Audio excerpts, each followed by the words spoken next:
nderuar ndjekës të mi, përshëndetje të dashur miq të kanalit Histori Jete, ja ku po takohemi ditën e sotme sërish së bashku. Sot pra jush do të vi me një histori shumë të dhimbshme. Do të vi me një sakrificë të një nënës e cila në fund nuk e ka marrë atë që ka merituar. Si çdo nënë në fakt që meriton të merr dashurinë e djalit, dashurinë e nuses, nuk e ka marrë atë. Përkundrazi, është thyer, është capëtuar në shpirtin e saj nga ajo që i ka ndodhur. Ajo ka lënë këtë letër për t'i çuar një mesazh fëmijëve të saj. Kam kohë që nuk kam folur me askënd për shpirtin tim. Jo sepse nuk mundem, por sepse nuk kam me kë. Jeta më ka ulur në këtë karrige me rrota dhe mi ka lidhur duart. Më kam mbyllur brenda këtyre mureve të ftohta ku çdo dritare më duket si një sy që më shikon me mëshirë. Unë jam një nën, kam qenë dikur një grua e fortë, që punonte ditë dhe natë.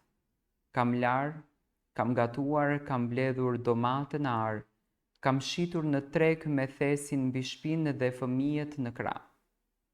Kam qepur rroba deri në mesnatë, për t'i paguar librat edhe këpucët.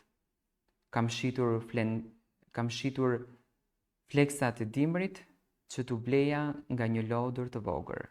Kam sakrifikuar gjithçka, rinin, shëndetin dhe ëndrat e mia, për 3 djemtë që i rrita me mish e me shpirt.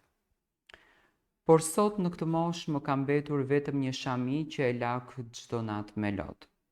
Një shtrat që nuk e ngrohin as kujtimet, një zemër që nuk remë me shpresë, por vetëm me dhimbje. Jam në një azil pleqësh dhe jo se nuk kisha shtëpi, jo se nuk kisha fëmijë, por sepse ata nuk më duan më kanë haruar, më kanë flakur tutje. E kam filluar jetën nga zero, me një burr të alkolizuar që më linte vetëm me fëmijët. Ai ku shpejt. Më la me barën mbi supe. Por nuk u ankova kur. Se për nënat e vërteta, fëmijët janë arsye për të jetuar, jo barë për të hequr. I rrita me bukë të thatë, por me dashuri pafund. Dhe u gëzova kur i pash që burnoheshin, martoheshin dhe bëjnë në jetë më të mirë se imja. Por çfarë ironie! Sa po sollën nuset në shtëpi filloi feri. Nusja e madhe ishte e para që ma prishi rehatin. Më shihte si armike apo si barë. Nuk i pëlqente as aroma e gatimit tim, as këshillat e mia, as sytë e mi që i shihnin me dashuri nipërit. Një ditë kur isha vetëm me të, ma vuri dorën, më shtyu, më goditi, më nxiu syrin dhe më nxori nga shtëpia në dimër në shi. E prisja djalin që të më mbronte, por ai uli kokën. Nuk tha asgjë. I pash syt dhe pash frikën, jo dashurin. Nuk e kishte zemrën për mua. Ai më la të ikja dhe unë ika. Me thesin në dorë dhe zemrën e thyer shkova te djali i dytë. Me shpresë, ai ishte më i ndjeshëm dikur, por kur më pa në derë, ngriti vetullat edhe më tha: Nuk kemi vend nën. Nusja nuk do probleme. Probleme?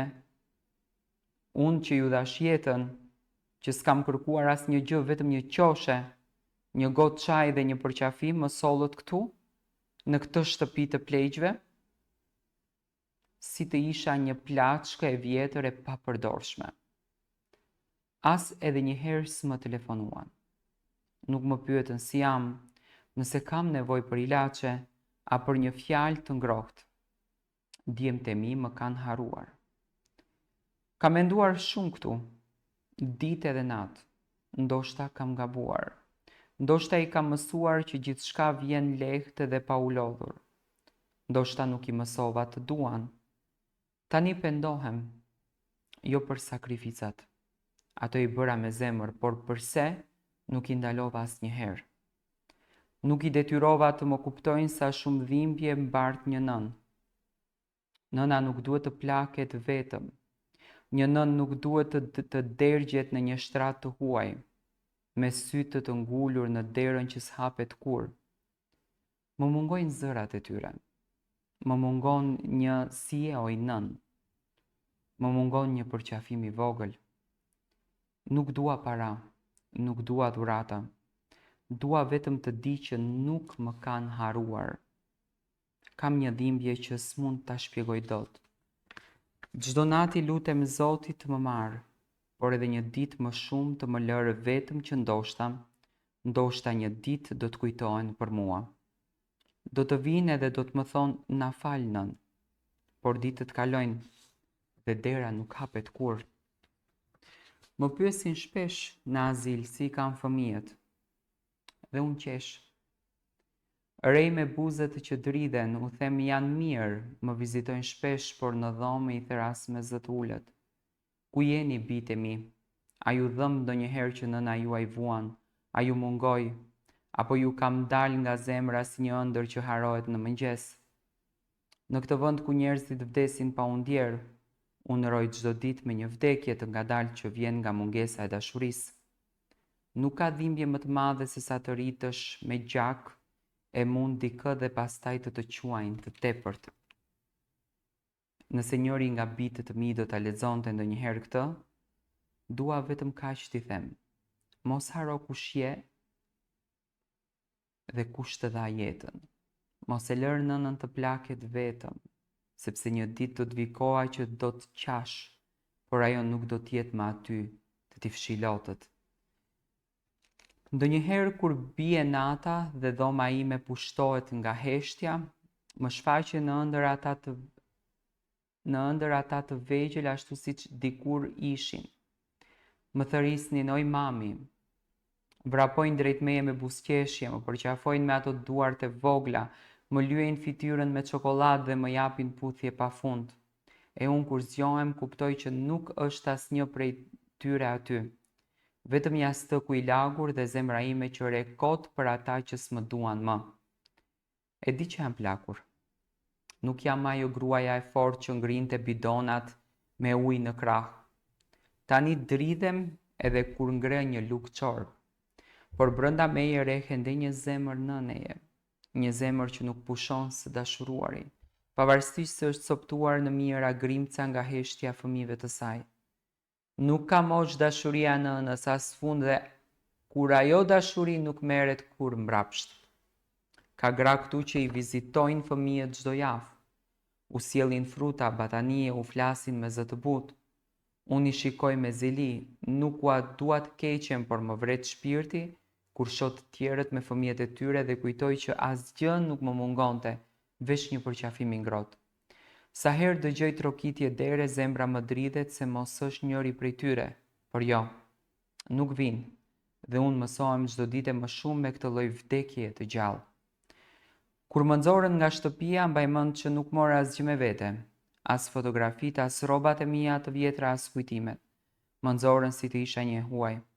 Më dhëm më shumë mosmirënjohja se sa grushti në fytyrë. Si mund të godasësh nënën që të mbajti në bark, që të përkëdheli në ballë dhe që qau kur kishe temperaturë. A thua se nuset e tyre e lanë qumshtin e tyre në buzët e tyre? Kisha një ropë që më kishte dhuruar djali i vogël kur ishte në klasën e 5. Kishte mbledhur lekët me mundim për të blerë në 8 mars. Ishte një bluzë e thjeshtë, por më dukej si e shtrenjta në botë. Nuk gjeta më kur dola nga shtëpia, ndoshta e hodhën, e dogjën. A e përdorën për të fshirë diçka, të gjitha kujtimet e mia i grisën si letra pa vlerë. A thua se nuk isha unë që u ndava nga buka për t'i ngopur ata? Unë nuk jam një nën perfekte, kam bërë edhe gabime. Ndoshta kam ngritur ndonjëherë zërin, ndoshta kam qenë shumë e rrep me ndonjë ditë, por gjithmonë i kam dashur. Nuk më ka munguar dashuria për ta, por sot më mungon ajo dashuri që nuk mu kthye. Dhe nuk është se dua të më kërkojnë falje, dua vetëm të më kujtojnë si nën. Kur vjen ndonjë i huaj këtu dhe pyet si e kam familjen, nuk e them të vërtetën. Gënjej, u them që djemt janë të zënë në punë jashtë shtetit që më dërgojnë para dhe që më shkruajnë shpesh. E bëj vetëm që të mos më shikojnë me mëshirë, më dhë më shumë mëshira të tjerëve se sa braktisja e fëmijëve. Sepse një nën që gënjen për të justifikuar fëmijët e saj është një nën që ende i do më shumë se veten. Në fund dua të lë një porosi, mos i lëndoni kur nënën tuaj. Ajo është bekimi më i madh që keni në këtë jetë. Një ditë do të zgjoni dhe ajo nuk do të jetë më. Do të doni të dëgjoni zërat e saj, do kërkoni aromën e gjellës që u gatuante, do të puthni fotografinë e saj, por do të jetë vonë. Dhe as lotët më të kripur nuk do ta kthejnë brapsht. Duajeni sot sa është gjallë sepse një nënë e lënduar është një plagë që nuk shërohet kurrë.